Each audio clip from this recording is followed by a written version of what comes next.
말도 안 돼. 우리를 제치고 한국이라니. 미국과 중국이 거세게 항의했지만 사우디 왕세자의 대답은 단호했습니다. 그들은 단순한 비즈니스 파트너가 아닙니다. 미국, 중국과 격이 다른 행보를 보여줬습니다. 한국의 아무도 예상치 못한 숨겨진 영향력에 전 세계가 경악했습니다. 석유를 다 퍼줘도 모자랄 지경입니다. 미국 대통령도 받지 못한 극존칭과 파격 대우. 도대체 한국팀이 무엇을 보여주었길래 중동의 맹주가 이토록 열광하는 걸까요?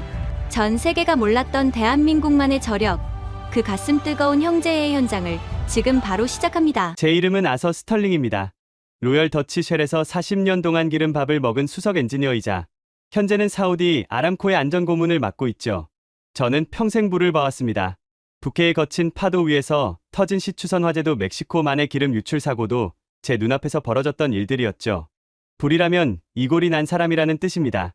하지만 그날 오후 2시 15분에 루바랄리 사막에서 벌어진 일은 제가 알던 상식을 완전히 무너뜨렸습니다. 그것은 화재가 아니라 지옥이 입을 벌린 순간이었습니다. 그날은 유독 더웠습니다. 통제실 외부 온도는 이미 섭씨 52도를 넘어섰고 아지랑이가 피어오르는 사막은 마치 거대한 용광로처럼 보였죠. 하지만 두께 50cm의 방탄유리로 보호받는 통제실 안은 평화로웠습니다.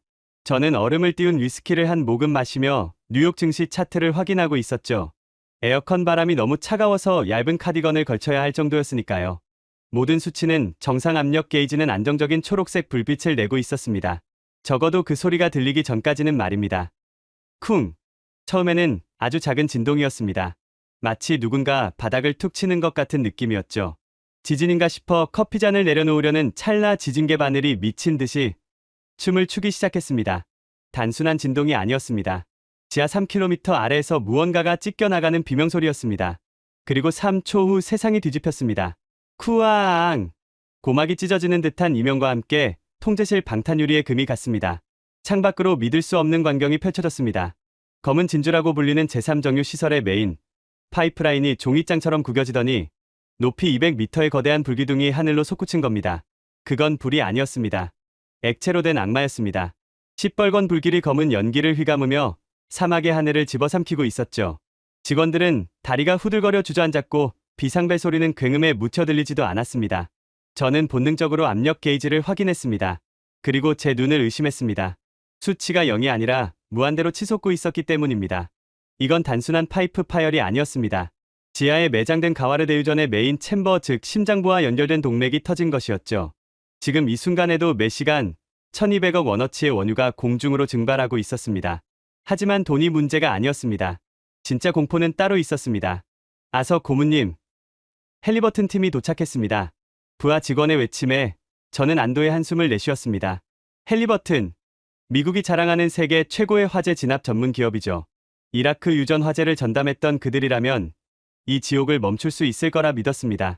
그들은 최첨단 소방 헬기 6대와 특수화학 소방차 20대를 이끌고 현장에 도착했습니다. 그 위용은 마치 구원군과도 같았습니다. 하지만 정확히 30분 후 저는 제 귀를 의심해야 했습니다. 헬리버튼의 현장 팀장인 마이클이 헬기에서 내리자마자 철수를 지시하는 겁니다.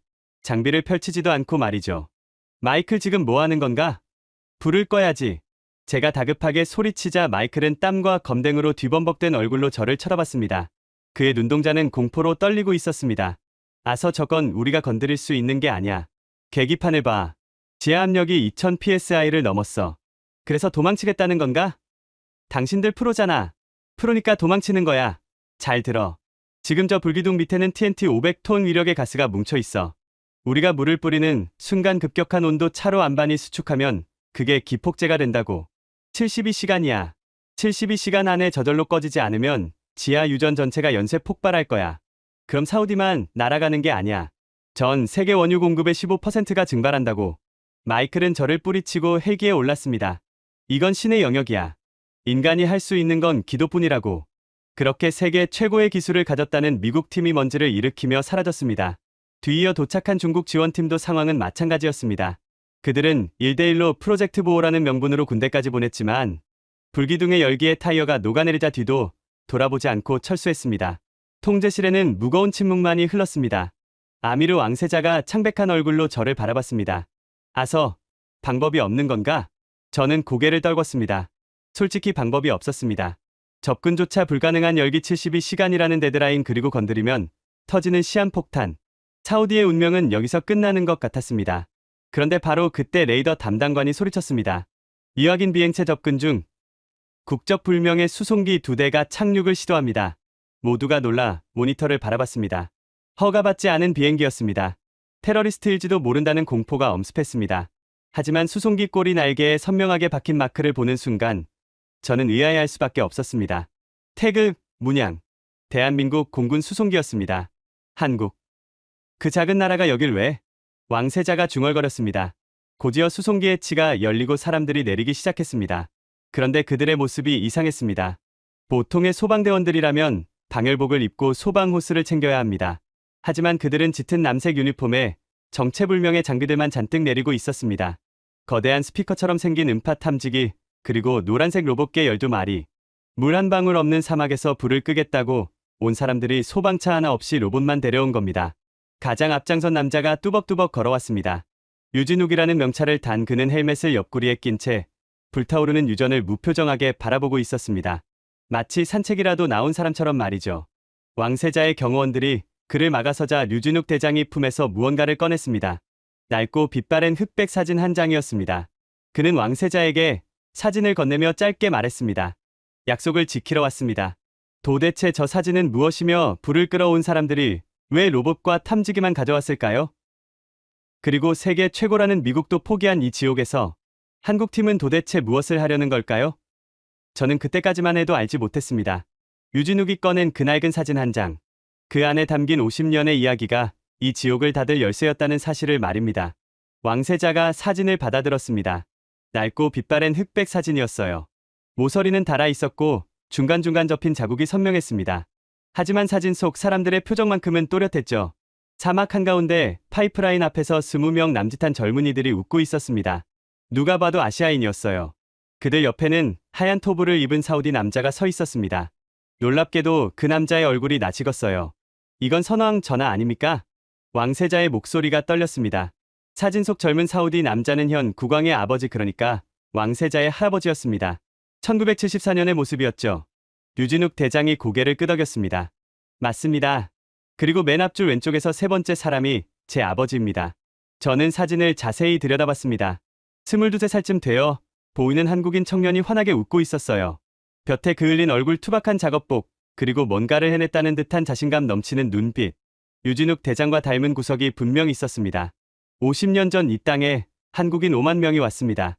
류진욱이 말을 이었습니다. 대부분 20살 안팎의 청년들이었어요.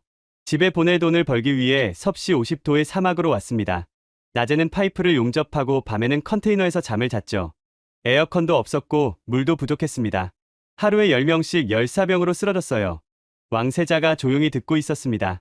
그의 표정이 점점 진지해지고 있었어요. 그런데도 그들은 버텼습니다. 왜냐하면 고향에 가족이 있었으니까요. 제 아버지는 매달 월급의 80%를 한국에 보냈습니다. 그 돈으로 동생 셋이 대학을 갔고 누나는 결혼을 했어요. 당시 한국은 세계에서 가장 가난한 나라 중 하나였습니다. 이 사막이 유일한 희망이었죠. 저는 이 이야기를 처음 들었습니다. 영국에서 나고 자란 저에게 1970년대 한국은 그저 지도 위의 작은 점에 불과했거든요. 하지만 그들이 이 사막에서 피땀을 흘렸다는 사실이 왠지 가슴 한쪽을 건드렸습니다. 그때 선왕 전하께서 현장을 방문하셨습니다. 류진욱이 사진을 가리켰습니다. 작업이 예정보다 2달 빨리 끝났거든요. 믿기 어려운 속도였죠. 선왕께서 물으셨답니다. 어떻게 이렇게 빨리 끝낼 수 있었느냐고. 제 아버지가 대답했대요. 그가 잠시 말을 멈췄습니다. 눈가가 붉어지는 게 보였어요. 고향에 가족이 기다리고 있습니다. 빨리 끝내야 빨리 돌아갈 수 있으니까요. 왕세자가 고개를 숙였습니다. 선왕께서 뭐라고 하셨죠? 약속을 하셨습니다. 언젠가 당신들이 어려울 때 우리가 돕겠다고. 사우디는 은혜를 잊지 않는다고요. 침묵이 흘렀습니다. 통제실 안에 모든 사람이 숨을 죽이고 있었어요. 하지만 역사는 반대로 흘렀습니다. 류진욱이 말했습니다. 한국은 잘 살게 됐고 사우디는 여전히 부유했죠. 약속을 이행할 기회가 없었습니다. 그런데 50년이 지난 지금 드디어 그 기회가 왔어요. 그가 불타는 유전을 바라봤습니다. 우리는 빚을 갚으러 왔습니다. 저는 감동받았습니다. 솔직히 인정할 수밖에 없었어요. 하지만 동시에 현실적인 의문이 떠올랐습니다. 감동적인 이야기입니다. 하지만 저건 섭씨 1200도의 지옥입니다. 감정만으로는 불을 끌 수 없어요. 제 말에 류진욱이 고개를 돌렸습니다. 그의 눈빛이 달라져 있었어요. 더 이상 감상에 젖은 눈이 아니었습니다. 냉철하게 빛나는 전문가의 눈이었죠. 아석 고문님 말씀이 맞습니다. 감정으로는 불을 못 끕니다. 그가 통제실 중앙으로 걸어갔습니다. 그래서 우리는 불을 끌어온 게 아닙니다. 모두가 의아한 표정을 지었습니다. 불을 끌어온 게 아니라니요. 우리는 땅을 꿰매러 왔습니다. 왕세자가 물었습니다. 땅을 꿰맨다는 게 무슨 뜻입니까? 유진욱이 창밖에 불기둥을 가리켰습니다. 저 불은 증상입니다. 원인이 아니에요. 진짜 문제는 지하에 있습니다. 폭발로 안반에 균열이 생겼고 그 틈으로 원유와 가스가 분출되고 있는 겁니다. 물을 아무리 뿌려봐야 연료가 계속 공급되니까 불이 꺼질 리가 없죠. 그제야 이해가 됐습니다. 미국 팀이 왜 물을 뿌리지 않았는지, 왜 접근조차 포기했는지. 그럼 어떻게 합니까? 균열을 찾아서 막습니다. 상처를 꿰매듯이요. 연료 공급이 끊기면 불은 저절로 꺼집니다. 단순하면서도 천재적인 발상이었습니다. 하지만 문제가 있었어요. 균열 위치를 어떻게 찾습니까? 저 불길 속으로 들어갈 수도 없는데. 유진욱이 미소를 지었습니다. 처음으로 보는 웃음이었어요. 그래서 얘들을 데려왔습니다. 그가 손짓하자 팀원들이 수송기에서 내린 장비들을 가져왔습니다. 노란색 로봇 개들이었어요. 가까이서 보니 정말 개처럼 생겼더라고요. 네 발로 서 있고 머리 부분에 카메라가 달려 있었습니다. 섭씨 1500도까지 견디는 특수 세라믹 외피입니다. 내부에 음파 탐지 센서가 들어 있어요. 이 녀석들이 불길 속으로 들어가서 지하 균열 위치를 찾아옵니다. 저는 할 말을 잃었습니다. 물 한 방울 없이 불을 끄겠다는 이 미친 계획이 갑자기 가능해 보이기 시작했거든요. 왕세자가 물었습니다. 성공 확률이 얼마나 됩니까? 유진욱이 잠시 침묵했습니다. 그리고 솔직하게 대답했어요. 모릅니다. 이론적으로는 가능합니다. 하지만 실전은 처음이에요. 보통이라면 이런 대답에 화를 냈을 겁니다. 하지만 왕세자는 오히려 고개를 끄덕였어요. 솔직하군요. 좋습니다. 해보시죠. 유진욱이 로봇개 한 마리를 불길 앞에 세웠습니다. 그리고 모두가 미쳤다고 생각한 명령을 내렸습니다. 투입 준비. 타깃은 지하 균열 위치 파악. 제한 시간 3분. 로봇개가 천천히 불길을 향해 걸어가기 시작했습니다. 저는 숨을 죽이고 지켜봤어요. 과연 저게 가능할까? 아니면 몇 초 만에 녹아내릴까? 그런데 바로 그 순간 제가 몰랐던 사실이 있었습니다. 유진욱이 가져온 진짜 무기는 로봇이 아니었다는 거요. 50년 전 그의 아버지가 이 사막에 남기고 간 것. 그것이 이 지옥을 닫을 열쇠였다는 걸 저는 아직 모르고 있었습니다. 로봇개가 불길 속으로 사라졌습니다. 통제실 화면에 열화상 영상이 떴어요. 온통 빨간색과 주황색이었습니다. 섭씨 800도를 넘어서자 화면이 하얗게 변하기 시작했죠. 현재 온도 1100도. 외피 상태 양호. 기술팀 대원이 보고했습니다. 저는 모니터에서 눈을 뗄 수가 없었어요. 저 작은 기계가 정말 저 지옥 속에서 버틸 수 있을까? 1200도 돌파. 센서 작동 개시. 로봇개의 머리 부분에서 푸른 빛이 번쩍였습니다. 음파 탐지기가 작동하기 시작한 거예요. 화면에 새로운 데이터가 쏟아졌습니다. 지하 구조도가 실시간으로 그려지고 있었어요. 균열 포착. 지하 41m 지점 길이 추정 120m. 첫 번째 균열을 찾았습니다. 저는 안도의 한숨을 내쉬었어요. 되는구나. 정말 되는 거였어요. 추가 균열 발견. 지하 62m 지점. 2개의 균열이 확인됐습니다. 하지만 세 번째 균열의 데이터는 불완전했어요. 유진욱이 고개를 끄덕였습니다. 예상대로야. 폭발 충격파가 세 방향으로 퍼졌어. 마지막 균열 위치는 추가 탐색이 필요해. 그때 제가 끼어들었습니다. 균열 위치는 찾았습니다. 그런데 어떻게 막습니까? 사람이 저 안에 들어갈 순 없잖아요. 유진욱이 다른 장비를 가리켰습니다. 거대한 드릴처럼 생긴 기계였어요. 정밀 시추기입니다. 균열 위치가 파악되면 외곽에서 비스듬히 구멍을 뚫습니다. 그리고 특수 봉합제를 주입해요. 봉합제요? 네. 열을 받으면 팽창하면서 굳는 특수 시멘트입니다. 포스코에서 개발했어요.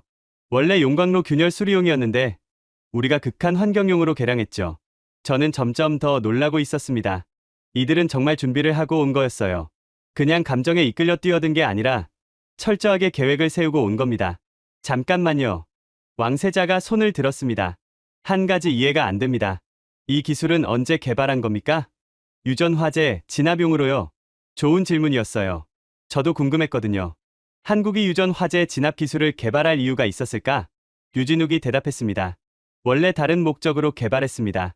다른 목적이요? 지하 핵폐기물 처리장 봉쇄 기술입니다. 한국은 원자력 발전 비중이 높아요.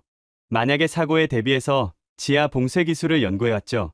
그런데 연구하다 보니까 깨달은 게 있었어요. 그가 잠시 말을 멈췄습니다. 이 기술이 사막에서도 쓸 수 있겠구나. 사막에서요?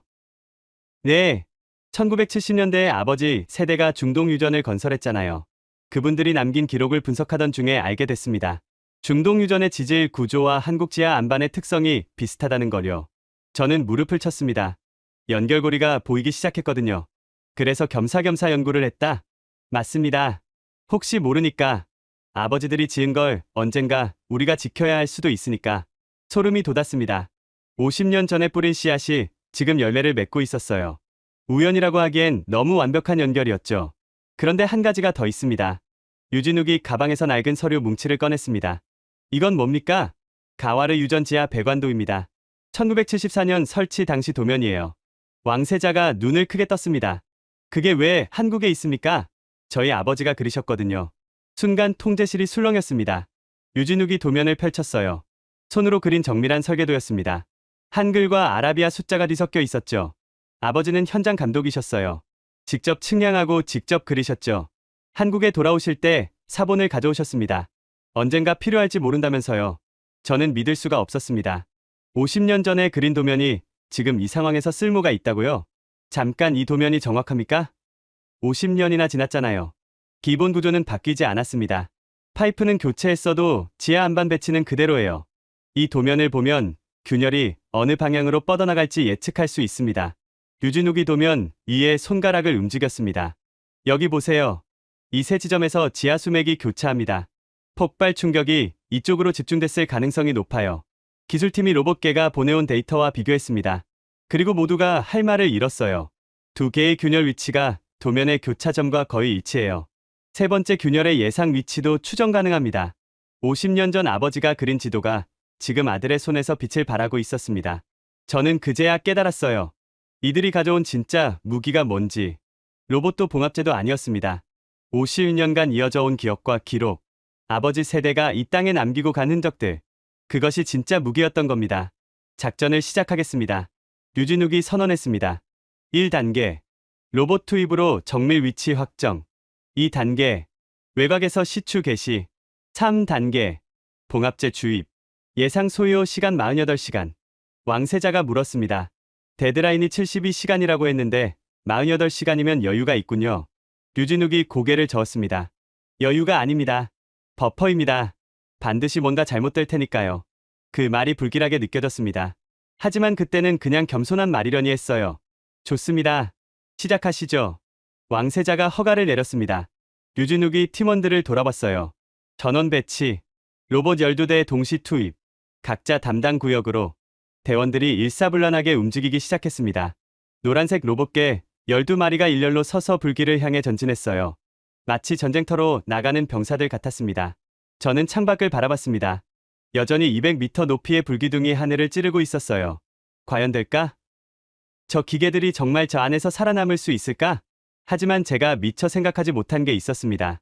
이론과 현실 사이에는 언제나 예상하지 못한 변수가 숨어 있다는 것을요. 그리고 그 변수는 투입 47초 후에 나타났습니다. 로봇 12대가 동시에 불길 속으로 들어갔습니다. 통제실 화면에 12개의 창이 떴어요. 각 로봇의 시점이 실시간으로 전송되고 있었죠. 온통 붉은색이었습니다. 마치 용암 속을 헤엄치는 것 같았어요. 1번 로봇 현재 온도 1050도. 정상 작동. 3번 로봇 균열 접근 중. 거리 약 30m. 7번 로봇 음파 데이터 전송 시작. 모든 게 순조로워 보였습니다. 저는 안도의 한숨을 내쉬었어요. 되는구나. 정말 되는 거야. 이상 징후 감지. 기술팀, 대원이 외쳤습니다. 화면 중 하나가 깜빡이기 시작했어요. 5번 로봇 내부 온도 급상승. 예상치의 3배입니다. 유진욱이 달려왔습니다. 원인이 뭐야? 지하 가스 농도가 예측보다 훨씬 높습니다. 센서가 감당을 못해요. 저도 데이터를 봤습니다. 말도 안 되는 수치였어요. 우리가 예상한 것보다 가스 농도가 3배나 높았습니다. 폭발 때 분출된 게 아니라 지하에서 계속 새어나오고 있었던 거예요. 5번 신호 끊김.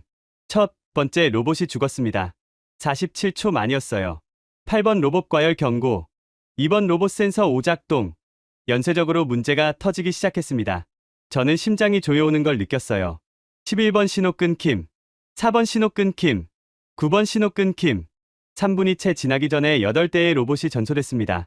화면이 하나씩 꺼져갔어요. 마치 생명체가 죽어가는 것 같았습니다. 남은 로봇 4대. 데이터 수집률 62%. 류진욱의 얼굴이 굳어 있었습니다. 하지만 그는 포기하지 않았어요. 철수 명령. 남은 4대 즉시 복귀시켜.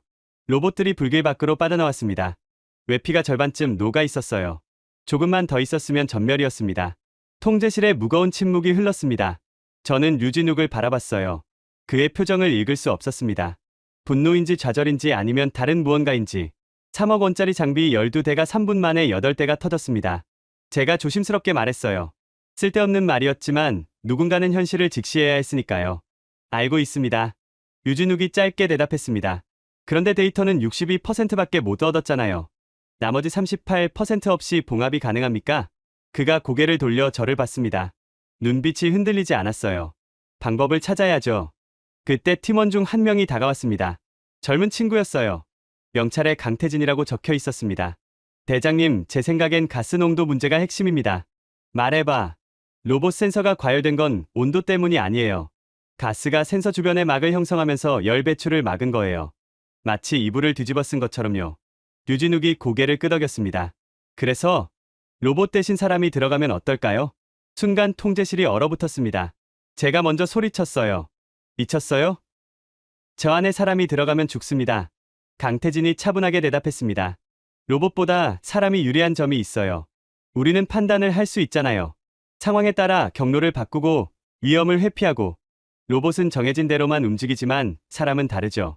그래도 온도가 1200도라고요. 특수 내열복이 있습니다. 90초까지 버틸 수 있어요. 90초요?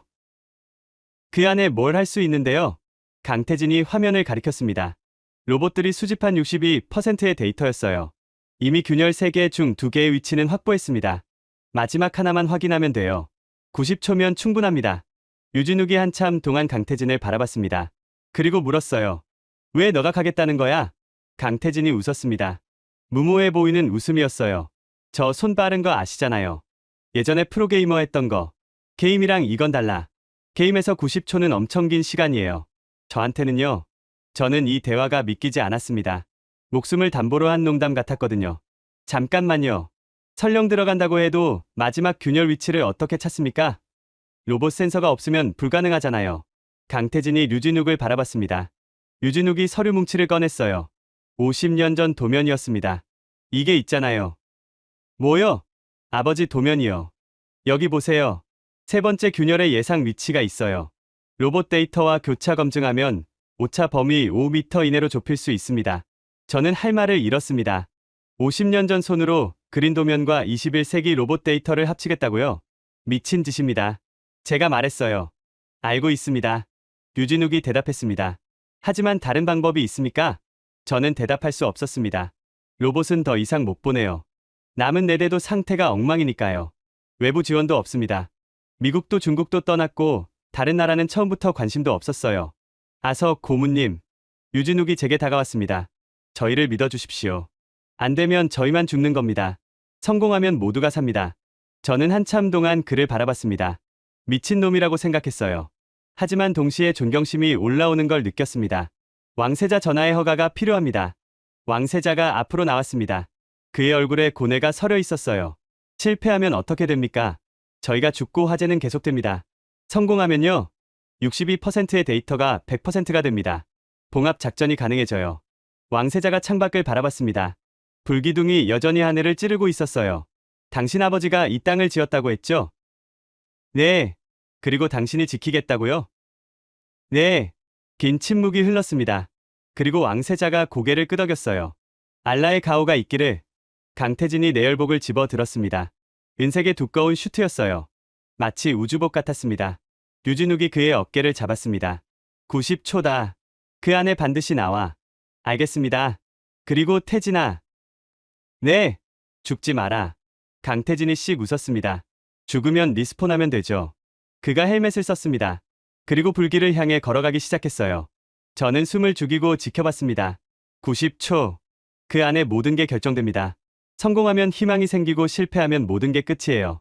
강태진의 모습이 불길 속으로 사라졌습니다. 타이머가 돌아가기 시작했어요. 90, 89, 88, 87, 86, 85. 통제실의 모든 눈이 화면에 고정됐습니다. 강태진의 헬멧 카메라가 전송하는 영상이었어요.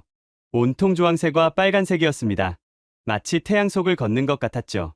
현재 온도 980도, 내열복 상태, 양호. 기술팀 대원이 보고했습니다. 아직은 괜찮아요. 하지만 90초밖에 없습니다. 72, 71, 70. 예상 지점까지 거리 40m. 강태진이 뛰기 시작했습니다. 무거운 내열복을 입고 있는데도 빨랐어요. 역시 운동신경이 다르더라고요. 온도 1100도 돌파. 경고 구역 진입. 유진욱이 무전기에 대고 말했습니다. 태진아 속도 조절해. 무리하지 마. 알겠습니다. 54, 53, 52. 예상 지점 도착. 탐색 시작합니다. 화면에 강태진의 손이 보였습니다. 휴대용 음파 탐지기를 꺼내 바닥에 대고 있었어요. 작은 화면에 데이터가 떴습니다. 신호 감지. 지하 41m 지점에 균열이 있습니다. 통제실에서 환호성이 터졌습니다. 찾았어요. 세 번째 균열을 찾은 거예요. 좌표 전송합니다. 38, 37, 36. 좌표 수신 완료. 태진아 철수해. 알겠습니다. 강태진이 돌아서 뛰기 시작했습니다. 출구가 보였어요. 30m만 더 가면 됩니다. 그때였습니다. 경고. 지하 가스 분출 감지. 화면이 흔들렸어요. 바닥에서 뭔가가 솟구치는 게 보였습니다. 시뻘건 화염이었어요. 태진아 멈춰. 앞에 가스 분출구야. 하지만 이미 늦었습니다. 강태진의 앞길이 불벽으로 막혀버렸어요. 21, 20, 19. 다른 경로 찾아. 왼쪽으로. 강태진이 방향을 틀었습니다. 하지만 왼쪽도 막혀 있었어요. 새로운 화염이 솟아오르고 있었거든요. 오른쪽은요? 안 돼요, 대장님. 온통 막혀 있어요. 12, 11, 10. 저는 눈을 감았습니다. 끝이구나. 저 안에서 죽는 거야. 위로. 강태진의 목소리였습니다. 뭐라고? 파이프가 있어요. 저 위에. 화면이 위로 돌아갔습니다. 정말 낡은 파이프가 있었어요. 지상 3m쯤 높이에 가로로 뻗어 있었습니다. 저거 타고 넘어갈 수 있어요. 미쳤어? 내열복 입고 어떻게 올라가? 게임에서 벽타기 많이 했어요. 5, 4, 3. 강태진이 점프했습니다.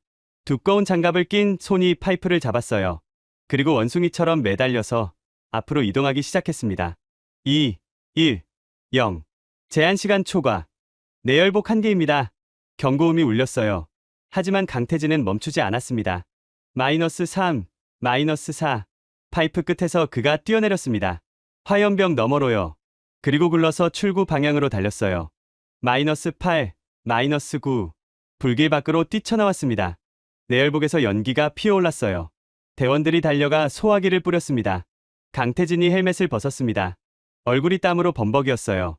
숨을 헐떡이며 엄지를 치켜들었습니다. 데이터 획득 완료요. 통제실에 환호성이 터졌습니다. 저도 모르게 박수를 쳤어요. 미친놈이지만 해냈어요. 유진욱이 강태진에게 달려갔습니다. 이 바보야. 제한 시간 넘기면 어떡해. 9초밖에 안 넘겼잖아요. 9초면 죽을 수도 있었어. 안 죽었잖아요. 유진욱이 강태진을 끌어안았습니다. 아무 말 없이요. 저는 그 장면을 보며 뭔가 뜨거운 게 올라오는 걸 느꼈어요. 자, 이제 데이터가 완성됐습니다. 기술팀 대원이 보고했어요. 3개의 균열 위치 모두 확보. 봉합 작전 준비 가능합니다. 유진욱이 고개를 끄덕였습니다. 하지만 그의 표정은 여전히 무거웠어요. 문제가 하나 있어. 뭔데요? 그가 화면을 가리켰습니다. 3개의 균열 위치가 표시돼 있었어요. 그런데 이상한 점이 있었습니다. 3개의 균열이 한 점에서 만납니다. 모두가 화면을 자세히 봤어요. 정말 그랬습니다. 3개의 붉은 선이 지하 어느 지점에서 교차하고 있었어요. 이게 뭘 의미하는 거죠? 제가 물었습니다. 심장입니다. 유진욱이 대답했어요. 이 교차점이 전체 균열의 핵심이에요. 여길 먼저 막으면 압력이 분산돼서 나머지 균열 봉합이 수월해집니다. 그럼 좋은 거 아닙니까? 문제는 위치예요. 그가 도면을 펼쳤습니다. 50년 전 아버지가 그린 도면이었어요. 심장은 화염 중심부 바로 아래에 있습니다. 가장 뜨거운 곳이에요. 저는 숫자를 봤습니다. 예상 온도 섭씨 1400도. 어떤 내열복도 버틸 수 없는 온도였어요. 그럼 어떻게 합니까? 로봇도 안 되고 사람도 안 되잖아요. 유진욱이 한참 동안 도면을 바라봤습니다. 그리고 뭔가를 발견한 듯 눈이 커졌어요. 방법이 있습니다. 뭔데요? 그가 도면의 한 부분을 가리켰어요. 여기 비상 통로가 있어요. 아버지가 표시해둔 곳이에요. 50년 전에는 정비용으로 만들어진 지하 터널입니다. 저는 도면을 봤습니다. 정말 희미한 선으로 터널이 표시돼 있었어요. 이 터널이 아직 있을까요? 확인해봐야죠. 류진욱이 무전기를 들었습니다. 본부에 연결해줘. 한국건설사 기록 보관소. 10분 후 한국에서 회신이 왔습니다. 당시 건설을 담당했던 회사의 자료실이었어요. 확인됐습니다.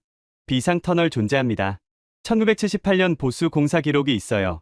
류진욱의 얼굴에 미소가 번졌습니다. 처음 보는 환한 웃음이었어요. 됐어. 이걸로 들어간다. 하지만 저는 여전히 의문이었습니다. 터널로 들어간다 해도 심장까지 어떻게 갑니까? 거기도 1400도일 텐데. 직접 안 가도 됩니다. 류진욱이 설명했어요. 터널에서 심장까지 비스듬히 시추공을 뚫고 봉합제를 주입하면 돼요. 사람이 심장까지 갈 필요가 없습니다. 터널이 작업 거점이 되는 거죠.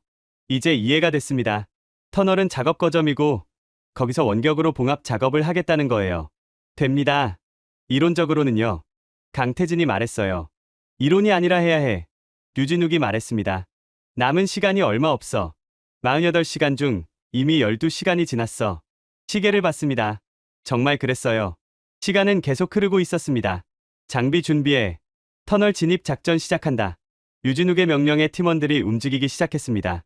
저는 창밖을 바라봤어요. 불기둥은 여전히 타오르고 있었습니다. 36시간. 그 안에 심장을 막아야 합니다. 과연 될까요? 저는 확신이 없었어요. 하지만 저 사람들은 확신에 차 있었습니다. 그게 무모함인지 용기인지 저는 아직 구분하지 못했습니다. 터널 입구를 찾는데 6시간이 걸렸습니다. 50년 된 지도와 현재 지형을 대조하는 작업이었어요. 모래 폭풍에 묻히고 세월에 잊힌 비상 통로를 찾아내야 했죠. 찾았습니다. 새벽 4시.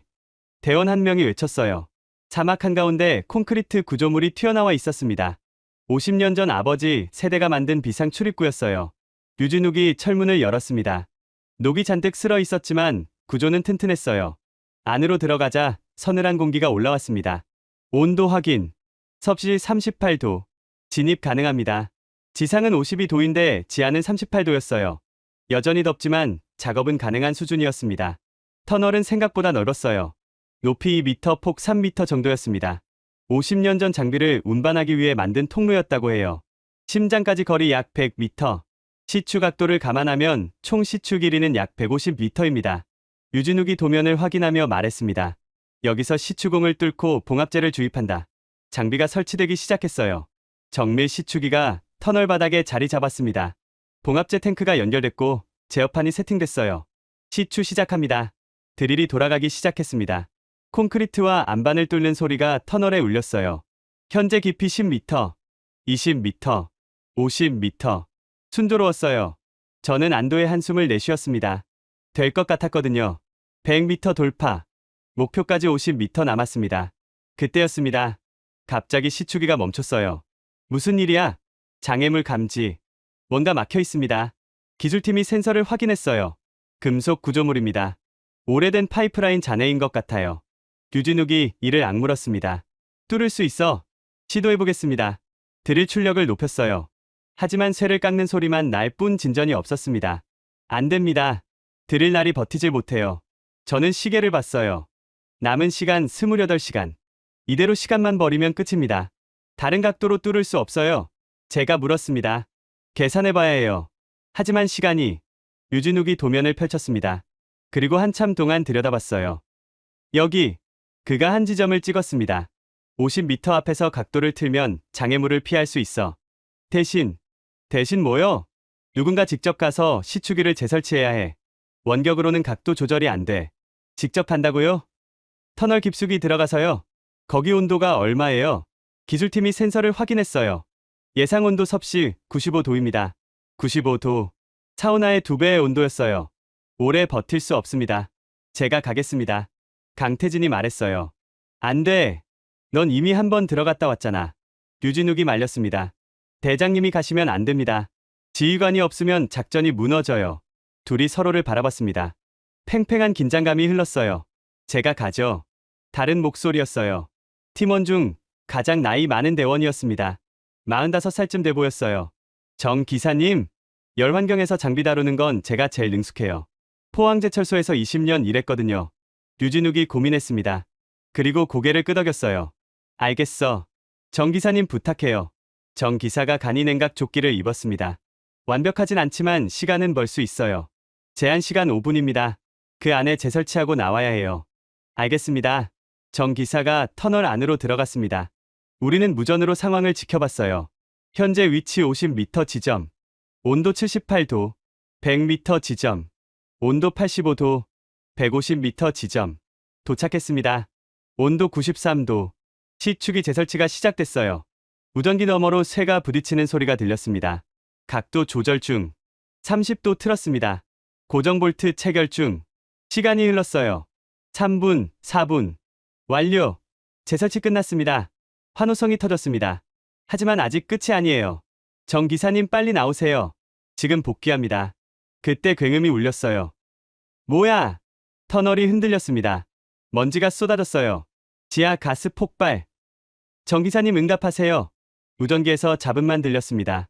정 기사님. 5초, 10초, 15초. 여기 정입니다. 약한 목소리였어요. 괜찮으세요? 터널 일부가 무너졌어요. 막혀 있습니다. 저는 심장이 떨어지는 것 같았어요. 구조대 보낼게요. 버텨요. 시간 없어요. 먼저 시추 돌려요. 뭐라고요? 시축이 작동시키라고요. 내 걱정 말고. 류진욱이 이를 악물었습니다. 시추 시작해. 하지만 정 기사님 말대로 해. 시간이 없어. 드릴이 다시 돌아가기 시작했어요. 동시에 구조 작업도 시작됐습니다. 110m 돌파. 120m. 정 기사님 버텨요. 거의 다 뚫렸어요. 130m. 목표 지점 도달. 심장에 도착했어요. 이제 봉합제를 넣으면 됩니다. 봉합제 주입 시작. 특수 시멘트가 시추공을 타고 내려갔습니다. 지하 심장을 향해서요. 주입 완료. 경화 대기 중. 10분, 20분. 경화 확인. 봉합 성공입니다. 통제실에 환호성이 터졌습니다. 저도 주먹을 불끈 쥐었어요. 정 기사님 상태는요? 구조팀에서 보고가 왔어요. 발견했습니다. 의식 있어요. 정 기사가 실려 나왔습니다. 탈수와 경미한 화상이 있었지만 생명에는 지장이 없었어요. 시추기는요? 잘 됐어요? 들것에 실려가면서도 정 기사가 물었습니다. 네, 성공했어요. 기사님 덕분이에요. 정 기사가 웃었어요. 힘없는 웃음이었지만 분명한 웃음이었습니다. 다행이네. 저는 그를 바라보며 생각했어요. 이게 바로 용기구나. 자기 목숨을 걸고 동료를 위해 버티는 것. 임무를 위해 아픔을 참는 것. 하지만 아직 끝이 아니었어요. 상황 보고 기술팀이 화면을 확인했습니다. 심장 봉합은 성공했습니다. 압력이 분산되면서 불이 30% 줄었어요. 하지만 뭐야? 나머지 두 균열이 아직 살아있습니다. 완전 진화를 위해서는 추가 봉합이 필요해요. 창밖을 봤어요. 불기둥이 확실히 낮아졌습니다. 예전보다 작아지긴 했지만 여전히 타오르고 있었어요. 남은 두 균열은 어떻게 합니까? 류진욱이 도면을 다시 폈어요. 심장을 막았으니까 압력이 분산됐어. 이제 나머지 두 곳은 직접 접근해서 막을 수 있어. 직접 접근이요? 아까처럼요? 아니, 이번엔 달라. 그가 창밖을 바라봤어요. 이번엔 내가 직접 간다. 대장님이 직접 가시면 안 됩니다. 강태진이 말렸어요. 하지만 류진욱은 단호했습니다. 남은 두 균열은 동시에 막아야 해. 시간차가 생기면 압력이 쏠려서 또 터져. 그럼 두 팀으로 나눠서. 경험 있는 사람이 부족해. 정 기사님은 부상당했고 태진이 넌 이미 한계까지 갔다 왔어. 류진욱이 내열복을 집어들었어요. 나랑 민호 둘이 간다. 동시 봉합 작전이야. 민호라는 대원이 앞으로 나왔습니다. 30대 초반의 과묵한 청년이었어요. 이해했습니다. 두 사람이 내열복을 입기 시작했어요. 저는 불안했습니다. 이번엔 터널이 아니라 직접 화염지대로 들어가는 거니까요. 제한 시간은요? 없어. 류진욱이 말했어요. 될 때까지 하는 거야. 미쳤습니까? 내열복이 영원히 버텨요. 버틸 때까지 버티는 거지. 저는 할 말을 잃었어요. 이건 자살행위나 다름없었습니다. 진욱 씨, 왕세자가 다가왔습니다. 처음으로 이름을 부르더라고요. 왜 이렇게까지 합니까? 목숨 걸 만큼 사우디가 중요합니까? 유진욱이 잠시 멈췄어요. 그리고 품에서 그 흑백 사진을 꺼냈습니다. 50년 전에 아버지가 여기서 쓰러졌어요. 뭐라고요? 열사병으로요. 사흘간 의식을 잃었죠. 그때 사우디 노동자들이 번갈아가며 아버지를 간호했대요. 물을 적신 수건으로 열을 식히고 자기들 물을 아버지한테 줬다고요. 유진욱이 사진을 바라봤어요. 아버지는 평생 그 은혜를 잊지 못했어요. 돌아가시기 전에 저한테 말씀하셨죠. 사우디 사람들한테 빚이 있다고. 기회가 되면 갚으라고. 저는 그 말을 듣고 가슴이 먹먹해졌어요. 50년 전 사막에서 쓰러진 젊은 아버지. 그를 살린 사우디 사람들. 그리고 지금 아들이 그 땅을 지키려 목숨을 거는 거였어요. 오늘이 그 기회예요. 유진욱이 헬멧을 썼습니다. 갑니다. 두 사람이 불길을 향해 걸어갔어요. 민호는 왼쪽으로, 류진욱은 오른쪽으로. 각자 맡은 균열을 향해서요. 류 대장 현재 온도 900도. 민호 대원 현재 온도 880도. 아직은 괜찮았어요. 하지만 균열 지점에 가까워질수록 온도가 올라갈 겁니다. 1000도 돌파. 1100도 돌파. 내열복에서 연기가 피어오르기 시작했어요. 시간이 없었습니다. 균열 1번 도착. 봉합 시작합니다. 민호의 목소리였어요. 균열 2번 접근 중. 30m 남았습니다. 류진욱의 목소리였어요. 그때 경고음이 울렸습니다. 가스 포켓 감지. 류 대장님 위치에서 5m 전방. 가스 포켓이요. 건드리면 폭발하는 시한폭탄이었어요. 멈춰요, 대장님. 류진욱이 멈췄습니다. 하지만 문제가 있었어요. 균열이 가스 포켓 바로 뒤에 있어. 우회해야 해요. 시간이 없어. 민호 봉합 완료까지 얼마나 남았어? 3분이요. 3분 안에 끝내야 해. 안 그러면 압력이 쏠려. 류진욱이 결정을 내렸어요. 내가 가스 포켓을 막을게. 민호 넌 봉합에 집중해. 뭐라고요? 봉합제로 가스 포켓을 먼저 덮으면 폭발을 막을 수 있어. 하지만 그러면 대장님 봉합제가 부족해요. 남는 걸로 어떻게든 할게. 류진욱이 가스 포켓을 향해 봉합제를 뿌리기 시작했어요. 위험한 도박이었습니다. 자기 몫의 봉합제를 가스 포켓에 쓰고 있으니까요. 가스 포켓 봉합 중. 시간이 흘렀어요. 1분, 2분. 민호 봉합 완료. 좋아. 류 대장님은요? 류진욱이 균열 앞에 서 있었어요. 하지만 봉합제가 거의 바닥났습니다. 대장님 봉합제 잔량 15%. 15%. 균열을 막기엔 턱없이 부족한 양이었어요. 어떻게 할 거예요? 류진욱이 주변을 둘러봤어요. 그리고 뭔가를 발견한 듯 움직이기 시작했습니다. 뭐 하시는 거예요? 여기 파이프 잔해가 있어. 이걸로 물리적으로 막아. 믿을 수 없었어요. 봉합제 대신 파이프 조각으로 균열을 틀어막겠다고요? 그게 돼요? 해봐야 알지. 류진욱이 뜨거운 파이프 조각을 집어들었어요. 내열 장갑 너머로도 열기가 느껴졌을 겁니다. 균열 삽입 시작. 파이프를 균열 틈새에 밀어 넣었어요. 그리고 남은 15%의 봉합제를 그 위에 뿌렸습니다. 경화 기다리는 중. 10초, 20초. 굳어가고 있어요. 작동합니다. 통제실의 환호성이 터졌어요. 저도 주먹을 불끈 쥐었습니다. 봉합 완료. 두 균열 모두 막혔습니다. 류진욱이 돌아서 뛰기 시작했어요. 출구를 향해서요. 빨리 나오세요. 내열복 1개입니다. 하지만 그때 또 한 번 경고음이 울렸어요. 추가 가스 분출 감지. 대장님 경로에 새로운 화염 발생. 화면에 시뻘건 불길이 솟아오르는 게 보였어요. 류진욱의 퇴로가 막혔습니다. 다른 길 찾아. 없어요. 사방이 막혔어요. 저는 눈앞이 캄캄해졌어요. 이대로 죽는 건가? 그때 민호의 목소리가 들렸어요. 대장님, 제가 갈게요. 안 돼. 넌 나가. 대장님 없으면 의미 없어요. 민호가 불길 속으로 다시 뛰어들었어요. 봉합을 마치고 나가던 길을 되돌아온 거였습니다. 미친놈. 류진욱이 소리쳤어요. 하지만 민호는 멈추지 않았습니다. 여기요. 이쪽으로 길이 있어요. 민호가 작은 틈새를 발견했어요. 두 사람이 간신히 통과할 수 있는 좁은 공간이었습니다. 빨리요. 두 사람이 틈새로 기어들어갔어요. 뒤에서 불길이 쫓아왔습니다. 출구 보여요. 20m. 뛰었어요. 내열복이 녹아내리고 있었지만 뛰었습니다. 10m. 5m. 두 사람이 불길 밖으로 뛰쳐나왔어요. 동시에 쓰러졌습니다. 대원들이 달려가 소화기를 뿌렸어요. 연기가 피어오르는 내열복을 벗겼습니다. 대장님, 민호, 괜찮아요? 류진욱이 기침을 하며 일어났어요.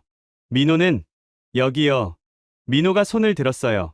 얼굴이 그을렸지만 웃고 있었습니다. 살았네요. 류진욱이 민호를 끌어안았어요. 이 바보야. 저는 그 장면을 보며 눈물이 났어요. 40년간 불을 봐왔지만 이런 건 처음이었거든요.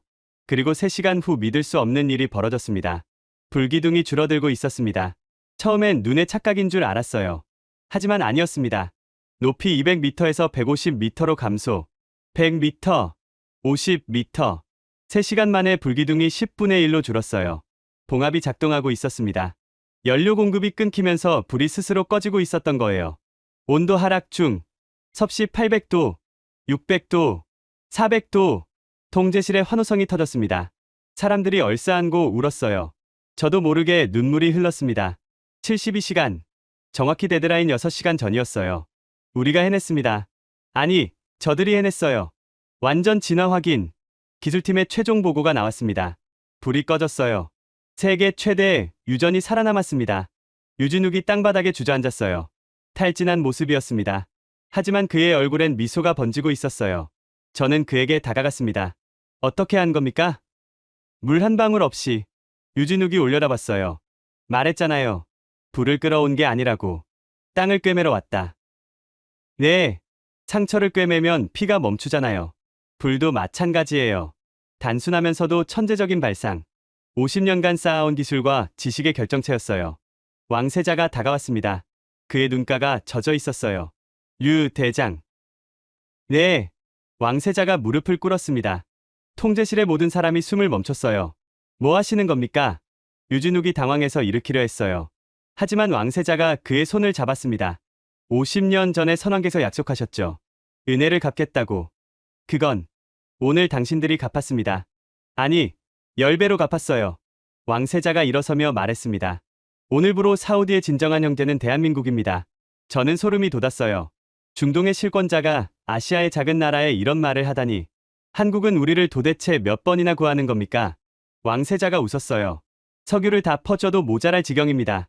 유진욱이 고개를 저었어요. 저희도 빚을 갚은 것뿐입니다. 무슨 빚이요? 50년 전 아버지가 쓰러졌을 때 사우디 사람들이 살려줬잖아요. 그 빚이요. 왕세자가 한참 동안 유진욱을 바라봤습니다. 그리고 다시 한번 그를 끌어안았어요. 형제, 그 한마디가 모든 걸 말해줬어요. 다음날 전 세계 뉴스가 이 소식을 전했습니다. CNN 긴급 속보. 사우디 최대 유전 화재 72시간 만에 진화. 한국 특수팀의 기적. BBC 월드. 물 없이 불을 끈 한국인들. 새로운 소방 기술의 혁명. 알자지라. 50년 전 약속을 지킨 사람들. 한국과 사우디의 특별한 인연. 인터뷰 요청이 쏟아졌어요. 하지만 유진욱은 모두 거절했습니다. 할 일을 했을 뿐입니다. 그가 한 말은 그게 전부였어요. 저는 그를 공항까지 배웅했습니다. 떠나기 전에 그에게 물었어요. 다시 올 겁니까? 유진욱이 사막을 바라봤어요.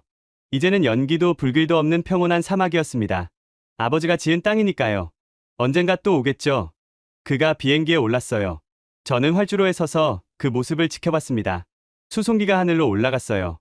꼬리날개의 태극 마크가 햇빛에 반짝였습니다. 저는 그제야 깨달았어요. 오늘 제가 본 건 단순한 화재의 진압이 아니었다는 거요. 50년에 걸친 약속의 이행이었어요.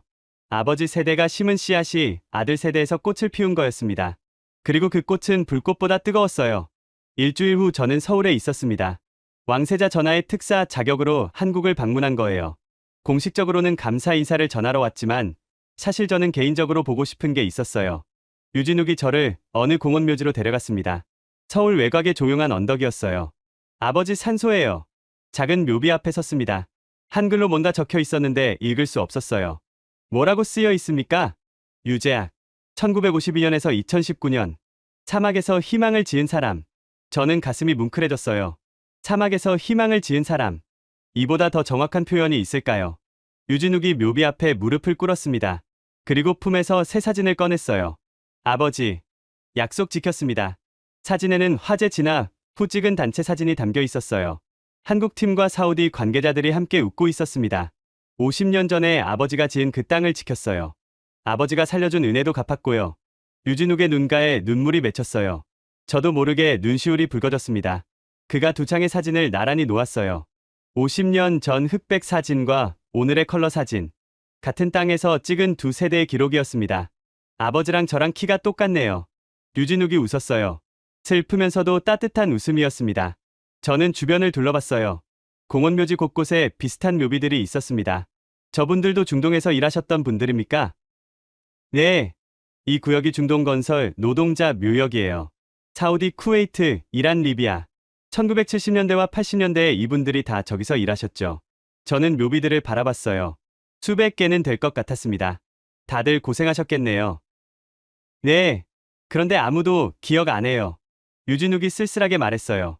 한강의 기적이라고 하잖아요. 한국 경제가 빠르게 성장한 거려. 그런데 그게 어디서 왔는지는 아무도 안 물어봐요.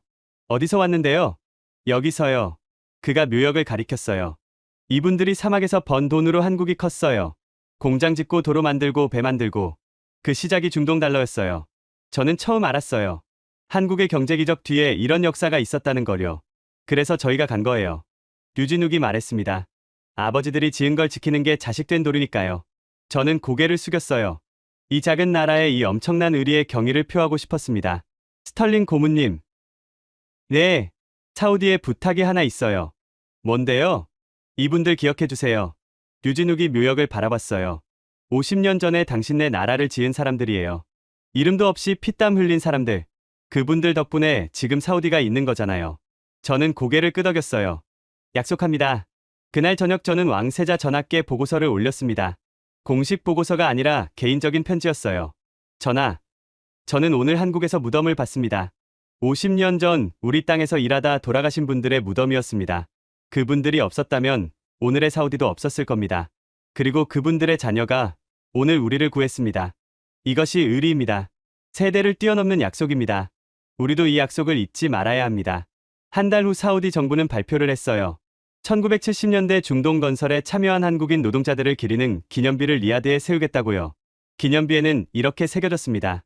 사막에 희망을 지은 사람들. 대한민국 건설 노동자 5만 명에게 바칩니다. 당신들의 땀이 우리의 오늘을 만들었습니다. 사우디아라비아는 영원히 기억하겠습니다. 저는 그 기념비 제막식에 참석했어요. 류진욱도 왔습니다. 그가 기념비를 만지며 중얼거렸어요. 아버지, 이제 사람들이 기억해요. 그 순간 저는 깨달았어요. 오늘 우리가 목격한 건 단순한 화재, 진압이 아니었다는 거요. 50년에 걸친 약속의 완성이었습니다. 아버지 세대가 심은 씨앗이 아들 세대에서 꽃을 피운 거예요. 그리고 이제 그 꽃은 두 나라를 영원히 이어줄 겁니다. 6달이 지났습니다. 저는 여전히 아람코에서 일하고 있어요. 하지만 많은 것이 달라졌습니다. 가와르 유전은 완전히 복구됐어요. 하루 생산량 500만 배럴이 다시 세계로 흘러가고 있습니다. 그런데 한 가지 달라진 게 있어요. 안전 시스템이에요. 한국 기술을 도입했습니다. 로봇 탐지 시스템, 정밀 봉합 기술 실시간 모니터링 네트워크. 모두 그때 한국팀이 보여준 기술들이에요. 코리안 스탠다드라고 부릅니다. 제가 방문객들에게 설명할 때 쓰는 말이에요. 한국 기준이라는 뜻이죠. 유진욱 대장은 국제재난대응 교관이 됐어요. 전 세계를 다니며 그때의 경험을 가르치고 있습니다. 미국, 영국, 중국에서도 초청이 왔다고 해요. 물 없이 불을 끄는 법을 가르칩니다. 그가 웃으며 말했어요. 강태진 대원은 소방학교에 입학했습니다. 프로게이머에서 소방관으로. 꽤 드라마틱한 전환이죠. 게임에서 배운 게 진짜 도움이 됐어요. 앞으로는 제대로 배워서 더 많은 사람을 구하고 싶어요. 정 기사는 완쾌 후 현장에 복귀했어요. 여전히 묵묵히 장비를 다루고 있습니다. 별거 아니에요. 할 일을 했을 뿐이죠. 그가 늘 하는 말이에요. 한국과 사우디의 관계도 달라졌습니다. 전략적 동반자 관계로 격상됐어요. 대규모 인프라 프로젝트의 핵심 파트너로 한국이 선정됐습니다. 수조 원 규모의 계약이에요. 하지만 저한테 가장 의미 있는 변화는 따로 있습니다. 지난달 리야드 국제공항에서 이상한 광경을 봤어요. 사우디 어린이들이 태극기를 흔들고 있었거든요. 뭐야, 저건? 알고 보니 학교 행사였어요. 한국과 사우디의 우정을 기념하는 날이었습니다. 아이들이 한글로 감사합니다라고 적힌 팻말을 들고 있었어요. 저는 그 모습을 보며 생각했어요. 50년 전 이 땅에서 피땀 흘린 한국인들이 이 장면을 봤으면 어땠을까? 아마 웃었겠죠. 자기들이 뿌린 씨앗이 이렇게 자랐다는 걸 보면서요. 며칠 전 류진욱한테서 연락이 왔어요. 사진 한 장이 첨부돼 있었습니다. 아버지 무덤 앞에서 찍은 사진이었어요. 그 옆에 새로운 사진이 놓여 있었습니다. 리야드 기념비 사진이었어요. 아버지한테 보여드렸어요. 이제 사우디 사람들이 기억한다고요. 류진욱이 보낸 메시지였어요. 저는 답장을 보냈습니다.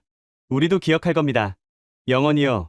40년간 불을 봐왔지만 저는 그때처럼 뜨거운 불을 본 적이 없어요. 섭씨 1200도의 화염이 아니에요. 50년을 뛰어넘은 약속의 불꽃이요. 그 불꽃은 아직도 제 가슴 속에서 타오르고 있습니다. 아마 평생 꺼지지 않을 거예요.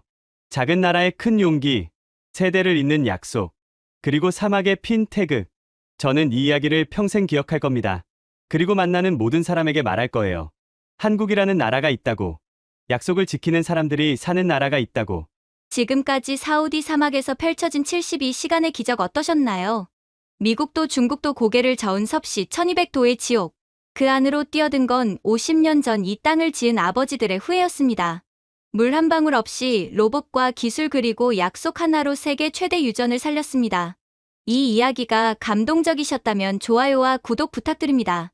그리고 무엇보다 이 영상을 공유해주세요. 50년 전 사막에서 피땀 흘린 아버지 세대의 이야기를 더 많은 사람이 알아야 합니다. 한강의 기적 뒤에 숨겨진 중동 건설의 영웅들. 그분들이 있었기에 오늘의 대한민국이 있습니다. 댓글에 약속을 지키는 나라를 남겨주세요. 우리 함께 그 정신을 이어갑시다.